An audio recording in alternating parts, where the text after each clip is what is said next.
Hey girls. Okay, I am so sorry for my internet issues. I am literally out here in the middle of nowhere. I have no idea like what you guys could hear. I tried to go back and watch it and it was super glitchy. So I'm gonna try to just hit the high points and tell you guys the stuff that you need to know. This year, I found myself in a slump. I think we all have. 2020 come in like a wrecking ball and just flipped our world upside down. And we've all had to adapt and try to live this, what we call a new normal. So, I've got the kids homeschooling now. A lot of people do, and just things are different. But here's the thing. I used all of that as an excuse to why my business was not doing as well. And obviously it did. There were some little things that did affect our business, but the excuses I made were unnecessary for a lot of it, honestly. And I woke up and realized I wasn't holding myself accountable.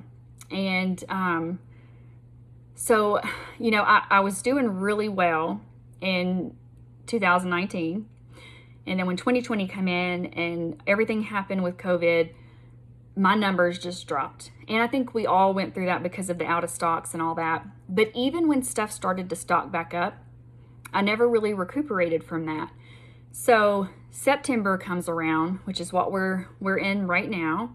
And, I finished up August and the numbers weren't like they used to be. And I'm like, okay, this is my fault. And it's time for me to figure it out. So I was sitting there one day and I'm like, it's the beginning of the month and I'm like, I have nobody to reach out to. I have everybody's saying no. I don't have near as many contacts as I used to have. And I have nowhere to go with my business. Like, what am I going to do? And so I think a lot of us sit there and feel like we're in this rut that we can't get out of. And we're just like, I don't know who to reach out to. I don't have anybody to reach out to. Yes, you do. And I'm going to tell you who to reach out to and how and what to do. I literally went from sitting on my couch thinking I had no one to contact to 100 plus people that I needed to contact all of a sudden. Now, here we are, past the middle of September. I have got 20 plus parties booked this month, and I've enrolled 2 people. I am about to hit Comma Club already, and I still have tons of more parties to finish out. So I'm not even done. And, I say all that because when I started this month, I thought I had no one to do a party. I had no one to reach out to. And it was just excuses. I had to stand up to myself. And what I mean by that, the best way I know to explain it, and I said it the other day just kind of on a whim, but it's so true. So, we have this little voice in our head that tells us all these excuses and reasons why we can't or shouldn't do something. For example, like most women are on a diet or doing some kind of diet at some point in their life. For me, it's like every month I'm on some kind of new diet trying to figure it out. Why am I not successful on my diet? Because I'm telling myself, after I'm tired of eating salad, vegetables, chicken, whatever it is, and I want a cinnamon roll or I want some pizza or whatever, I'll tell myself, the kids were bad today. I'm homeschooling. I'm busy. I'm stressed out. My husband's in the military and he's always gone. I deserve a cinnamon roll. I deserve a pizza. I deserve to eat a whole batch of cookies if I want to. And I tell myself that, and I will literally talk myself into it. I'm like, you know what? I'm going to do that. It feels good. I'm going to have some cookies and watch a show, and I'm going to eat as much as I want. And then you know what? The next day I wake up and I feel like crap. And I'm mad at myself because all that hard work I did just went down the drain because I had that weak moment. And so, I mean, it takes a lot of self-discipline. And I'm not saying I do that all the time, y'all. I'm not saying that I don't, that I fix that because I have it. So don't get me wrong. Homegirl's gonna have her cinnamon roll and her pizza. I don't know if that's something I'll ever not do. But that's beside the point. When it comes to our business, you've got to stand up to yourself and tell yourself, no, like, if you think you can. So Henry Ford, I love quotes, you guys. Henry Ford has a quote that he said, if you think you can, you're right. And if you think you can't, you're right. And I believe that wholeheartedly. If I think I can't do it, I'm barely going to BQ. And that's what happened to me in August. I barely BQ'd, barely. And before that, I was in Comma Club every single month. And if I wasn't there, I was busting my tail to get there, because like not doing that well or not doing that much was just not okay. It, like, I had to at least be there. And then all of a sudden August rolls around and I'm like barely at 300, and I'm like, crap, what have I done? I was doing so well. So, I decided, you know what? I can do this. I can do this. And the only reason I'm not doing it is because I'm telling myself all these excuses. So first, stop the excuses. Yes, we have a new normal. Yes, everybody's homeschooling. Yes, we're busy. But how important is this to you? I know for me, it is very important. I want to succeed. And I know that it's not easy. I know that it's a marathon. It is not a sprint. I know it's going to take time. This business is a lot about building relationships, and that takes time. And, it's something that you have to accept and then stay consistent and persistent with everything that you do. You have to wake up and tell yourself, you have to make a conscious and deliberate effort to work your business every day when you don't want to. When you get up and you're like, you've got that free time or whatever, you have a choice. You can contact a few people or you cannot, and it's good. Those little decisions are going to make or break you. So this is what I did. This is how I turned it all around. I was sitting there that day and I knew, like, okay, I am in this rut. Got to get out of it. So I put my own feet to the fire and I said, okay, well, this is what I'm going to do. I'm really going to challenge myself. Didn't know how I was going to do it yet, but I had to challenge myself. I told myself, I am not going to go to bed tonight until I have written down 100 names of people I can contact about the business, regardless if it's, do you want to do a party? How are you doing? It doesn't even have to be Color Street related, honestly. But just contact people, because like I said, building the relationships is so, so important. So just ask them, how are you doing? Hey, just checking in on you, just following up from this or that or whatever. Regardless, I was going to contact 100 people, then it was somehow going to be business related. So I sat there and I'm like, I've got my chart. I made my chart. I got it ready. And I'm like, all right, got my list. Now what? I can't sleep until I get this done. I've done, committed myself. I told a couple of people, got to do it now. I told them I'm going to have to send you a picture of it to hold myself accountable. Had to do it. So first thing I did, I'm like, all right, who can I contact? Didn't think I had anybody. I started flipping through. I have this binder. I've got this big Color Street binder and I have my hole punch and I keep all my stuff in it. I keep up with everybody that I send a sample to. If you don't do that, I highly recommend that you do that, because all that turns into is a huge list of contacts and leads and people who are somewhat interested in the business, or they wouldn't have asked you for a sample. So keep up with those people. So I have this list, and if you don't have that list, it's okay. I've got some other things that I did, but the first thing I did was I went to that list. I typically follow up with people one time, and then if they don't respond to me, I just move on. Well, that's mistake number one. A lot of people say follow up is key, and it is. Follow up is key, you guys. I can't say it enough. I decided that I was going to go through that list and just start contacting people that didn't answer. I would look their name up, look in Messenger, see what the last thing I said was. And if they didn't respond to me, I was going to hit them up again. And here's the thing, and I'm pretty sure everybody can relate with me on this. But we take the time to send them a sample. We take the time out of our day, the money, whatever it is, but we take our time and our money and effort to send them a sample. They ask for it, we send it to them. The least they can do is let us know what they think.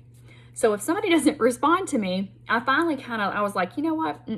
We ain't doing this. So I went through my contacts, and the people who ignore me, I just very politely, I wasn't rude, but I was like, hey girl, like, I noticed that you didn't respond, or you haven't had a chance to respond yet. I tried not to be accusatory, but I let them know, like, I noticed you haven't responded yet, and I just wanted to check in with you. You know, things have been crazy and I haven't checked in a while, and I'm trying to get back in the swing of things. I'm just being honest with these people. Be genuine. Say, I want to know, like, if you didn't like it, that's okay, which would be stupid, but whatever. But anyways, but whatever, if you didn't like it, the feedback is important to me. I send all this stuff out, and I like to hear the feedback. No pressure, just wanting to know what you thought and see if you can get a response. From doing that, from following up at the second time, I booked several parties. I had people respond back, say, oh yeah, I liked it, I just didn't have a chance to, I still had people who ignored me. Whatever, don't let that bother you. One of the things that bothered me when I first started this business was people who said no and were direct about it. I don't like it. I wear my feelings on my shoulders. It hurt my feelings. I did not like the way that felt. I felt, I don't know, I just didn't like it. Now to me, it's just negativity that I don't need. So look at no as your next opportunity. N-O, next opportunity. Move on. If they say no and they're kind of blunt or rude about it, just move on. You don't need that in your life anyway. We don't want that in our business. They're not going to do us any favors. They're not going to be somebody who can enrich our lives, most likely. So look for the people who are happy, who are positive, who are going to, benefit from this, who can benefit from this business. So it's okay. Let the no's go and be okay with that. If you aren't failing, if you aren't getting no's, then you're not trying. That is one thing. Like, if people aren't telling you no, then you're not trying hard enough. Keep going until you just hear no, no, no, no, no, and you're gonna get a yes. The second thing I did after all of those samples that I contacted, all the people I sent samples to, is I went through all my past hosts.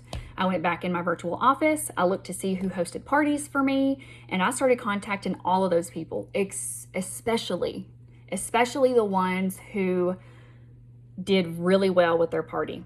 Especially if it was like 4 or 5 months back even, I'm like, okay, I know your girls probably want to restock. It's time. Like, they're probably running out about now. So, let's do another party, get them some more sets and get you some freebies. Like, we need to do that.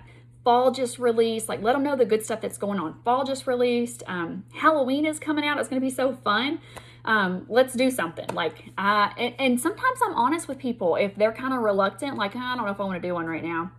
And I'll just be like, especially if it's somebody that you know or that you have built a relationship with, let them know, like, girl, if you could just do a favor, if anything, like, bonus, you get free sets. And then it helps me share my business. I always let them know it's not about selling. It's just about sharing. And if you'll let me have the opportunity to share again, you never know who you're going to reach. So if you could just do me the favor of letting me share my business, it would mean so much to me and my family. And I let them know that. And that is genuine from my heart. And that is really how I feel. And I think people respond to that genuine, sincere message. Because we all get those messages all the time. Hey girl, just thought of you, like somebody that you don't even know, thought of you and thought maybe you might want to do a party or you should look at this business. And we're all going, who are you? Like, what? And so, just be genuine with your reach outs. And it will make the biggest difference, I'm telling you. And just be honest. So after that, like, I booked some parties off of past hosts. I did have hosts agree to do another party. And we're doing it right now. Like, I've got some going right now. and they're going great. So after that, I kept going. I printed off, you can go in your virtual office, and for those of you who don't know, you can go in your virtual office, print out all of the past orders that you have. You can go and click a custom report, print out past orders. I printed mine out all the way from when I first started, from the very beginning, like tons of orders. And I had several repeat names, and I had to go through and scratch all that out. But the contacts that gave me, you guys, I had so many people that I needed to contact that, I mean, I hadn't, you know, I just hadn't contacted them. I hadn't thought to print my orders out, you know, and check on these people. I mean, if you're already doing that, that's awesome. Like, that's what, like, it's a no-brainer, you would think. I mean, I didn't really think of it for a little bit, but anyways, if you're not doing that though, do it. Print those orders out, go back and look at them, and check in on these ladies. Ask them, you know, how are you? It doesn't even have to be, you know, do you want to host a party, or, you know, about an order or whatever. You know, just ask them how they're doing and see where the conversation takes you. And sometimes just that conversation is all that needs to happen. You just kind of feel that out and see, you know, how they're responding. And usually when they're talking to you, you know, they know, like, you're their nail girl, you're their color street girl. So they'll say, you know, well, typically they ask you a question that has to do with it if you're chit-chatting back and forth. So, you know, just reach out and ask all these ladies how they are. Off of that, I booked several parties as well. And so, like I said, I've got 20 plus parties. And the 3 places I went for my contacts was past samples, followed up a second time. So, you know, we say follow up, but I followed up again. So, like, you just keep following up until you can get a response. I didn't like bothering people, but it works. So I would do it, and don't feel bad about it, because like I said, you took the time to send it to them. Don't feel bad about trying to find out what they thought. So samples, orders in the virtual office, and past parties. Start with those 3 lists of people in your business. If you are brand new and you don't have that list of people, start with friends and family, and that's okay. I don't sell to my friends and family unless they want it or just go get it on their own. I try to stay away from that. But I reached out to my cousin, and I'm like, you know what, girl? You're going to do a party for me. I got to get started. I got to figure this out. Like, you're going to be my first party. I didn't even give her an option. I'm like, you're just going to do it. And she was kind of like, I don't know if I want to. I'm like, no, you're going to do it. I don't care. And so if you have a relationship like that with anybody in your family, tell them, like, we're going to do it. I took that party though with my cousin, and that's what really got me started. It's so crazy. Like, all of these parties and all these people I know started from that one party. I'm not even joking. The key to in reaching out to new networks is when you ask the party people if they want to try a sample, tag those ladies. Tag the ladies that are in the group, because a lot of time they don't see it, or they don't feel comfortable asking for something. So tag them in that, ask them if they want to try a sample, and then when they message you, so you don't come across as spammy, just comment below, you know, yeah, girl, absolutely, I'll get you a sample. I'll usually tell them, drop me an emoji if you want a sample. I'll get emojis dropped at the bottom when I start tagging people, and then I'll be like, yeah, just shoot me a private message of a good address, and I'll get one out to you. Then that gets them to contacting you first, so you don't come across as spammy. They were the first person who contacted you via private messenger. Then that opens up a conversation too. I'll let them know, like, you know, when the samples, I've got your address, I'll get your sample out. Sample goes out. Hey girl, your sample went out today. I keep a conversation going because I want to get to know them. I want to know, like, I want to get to know them. I friend them, and I comment on their pictures. You know, it's get to know them. And then from there, you know, everybody who asks for a sample, I ask if they want to host a party. And if they say yes, same thing. I put that post up. I tag all their friends that are in the group if they want a sample, and I do it all over again.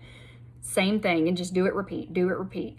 And you'll just keep growing off, like, it's like a domino effect, and you just grow off party to party to party to party, if that makes sense. So if you're new, that, or just say you don't have the list, the 3 list of contacts. Start there. Like, find a good friend or a family member, or, you know, anybody who would be willing to do that. And it's a good start. I promise. Like, one party can do more than you realize. I think that is like the most important stuff I wanted to tell you guys. I mean, like, the main thing, you know, stand up to yourself. I know I told you guys that. And don't let yourself say like all these excuses of why you shouldn't be doing stuff. You've got people that you can contact. Make it happen. Just make it happen. Trust me. If you put your feet to the fire, you can do it, and you will. My grandpa, you guys, sweetest little man there ever was. He told me one time, right before he passed away, he said something to me. I was having kind of a hard time, and he told me he liked this song. What's the name of it? God of the Mountain. I don't know if that's the name of the song, but he made the comment to me. He's like, Tasha, what you do in the valley determines how long it'll be before you get to your next peak. And it stuck with me. And to this day, like, I've got that quote written everywhere. And it's so true. What you do when you're in this rut, what you do when things are hard, will determine how quick you get to your next peak. And also, when you think it doesn't count, when you think people aren't watching, that's when they're watching the most. Trust me. Like, everything that you do in the hardest time can make or break you. I know a lot of people who quit when it gets hard, and good things are going to be hard, you guys. Great things aren't easy. It's not easy, but it's so worth it. So just push through it, do it. It's a marathon. It's not a sprint. And just remember that. Don't quit. I always tell my girls this. Leah, who's at the top of our organization right now, she's a national executive director, you guys, like, up there. She almost quit when she was a director. She was going to quit. She's like, if I don't start, like, growing faster, I'm going to quit. Just think if she'd have quit, y'all. Like, oh my God. Like, it's so insane. It blows my mind. Like, it's just crazy. And so, you know, don't quit. You never know what you're capable of. So the relationships that you can get, they're real, true relationships. We're like this little family, like, right off the bat. Like, you join Color Street and, like, everybody just takes you in, and it's so awesome. And one thing that I love is that if you are going to succeed in this business, you're not going to succeed unless you're reaching back and you're pulling people with you. So if I want to get to, you know, a certain level, I'm taking somebody behind me and I'm going, all right, come on, girl, let's go. Like, you got to get here. I'm going to get here. And then when I get here, then you're going to come and meet me back up here. You know, like, you're just constantly pulling people up. And that's so awesome. We're always helping each other promote. We're always helping each other rank up. And it's just it's fun. It's fun to do it together. The challenge is fun. And just don't let the bad days get to you, because we're all going to have them. We're all going to have them, and you can fight through it. Just don't get in your own head. Don't make those excuses. Adapt. You're a business owner. Figure it out, and, you know, get out there. Get out there and start asking people. And don't worry about the responses. Just start asking. You'll weed out the bad apples, and the good people will show up. So don't worry about that. But anyways, okay. I've rambled a lot. Sorry that I do that. Anyways, you guys, tomorrow is a new day. Every day is a new day. So the last thing I'm going to leave you guys with is make it count. Make it count. Wake up and make tomorrow count. Even if you just do a couple of things, do something for your business. Do something for you, because this is for you. Like, just make it count. All right. I'm done. I'm sorry. I get off on, like, all these. Yeah. Okay. All right. Bye, girls.